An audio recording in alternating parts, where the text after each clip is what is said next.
Suara panas dekat sebelah aku ni adalah Toyota Vios versi terbaru dan ini adalah Toyota Vios Hybrid. Selain daripada sistem kuasa yang lebih jimat tenaga, Toyota dah kemas kini beberapa elemen lain untuk kereta ni. Jom aku cerita apa yang best pasal Vios Hybrid. Untuk kali pertama, Vios yang kita kenal sebagai sedan B segmen paling laku di Malaysia sekarang dah masuk era hybrid. Dan yang menariknya, ini bukan hybrid mahal tapi hybrid yang memang ditujukan untuk orang biasa guna setiap hari. Vios HEV ini guna Toyota Hybrid Electric System gabungan enjin petrol 1.5 liter dengan motor elektrik dan bateri lithium ion yang direka untuk tahan sepanjang hayat kereta. Motor elektrik dia hasilkan 80 PS dan 141 Nm dan bila digabungkan dengan enjin, total output 111 PS, cukup smooth untuk city driving, jam dan juga cruising highway. Dari segi penggunaan minyak, Toyota claim 3.6 liter per 100 km NEDC. Maksudnya memang fokus jimat dan senyap, especially dalam trafik bandar bila kereta ni boleh bergerak guna motor elektrik sahaja. Masuk dalam kabin, Vios HEV dapat skrin 10.1 inci, paparan MID 7 inci khas hybrid yang tunjuk energy flow dan status EV mode. So, pemandu boleh faham apa kereta ni buat masa di jalan. Dari segi keselamatan pula, Vios HEV datang dengan standard Toyota Safety Sense termasuk Pre-Collision System, Lane Keep Control, Adaptive Cruise Control, Blind Spot Monitor dan juga 3D Panoramic View Monitor. Untuk Toyota Vios HEV, harga bermula dari RM103,900 Malaysia, menjadikan ini hybrid paling accessible dalam keluarga Toyota setakat ini. Dan ini pula adalah varian Toyota Vios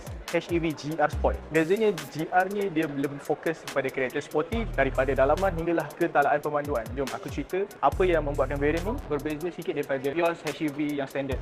Let's go. Dari segi asas, powertrain dia sama, sistem hybrid yang sama, fokus efisiensi dan smooth driving, tapi bezanya terletak pada sentuhan Gazoo Racing. Dari luar, Vios HEV GR Sport datang dengan GR Specific Body Kit, kemasan hitam, lencana GR dan pilihan warna two-tone dengan bumbung hitam bagi rupa yang lebih agresif berbanding Vios HEV yang biasa. Suspensi dan electric power steering pula GR Tune, jadi handling rasa lebih kemas, lebih yakin masa ambil selekoh tanpa korbankan keselesaan harian. Masuk dalam kabin, GR Sport dapat kerusi leather suite, jahitan kontras, steering GR, carpet GR dan kemasan dalaman yang rasa lebih driver focus. Walaupun nampak sporty, model ni masih kekalkan practical side. Jimat minyak, senyap dalam trafik dan senang hidup sebab masih self-charging hybrid. Harga untuk Vios HEV GR Sport bermula daripada RM109,900 Malaysia, sesuai untuk yang nak hybrid tapi tak nak rasa yang terlalu biasa. Jadi pada korang, mana yang lebih berbaloi? Vios HEV atau Vios HEV GR Sport? Cuba korang drop komen korang kat bawah.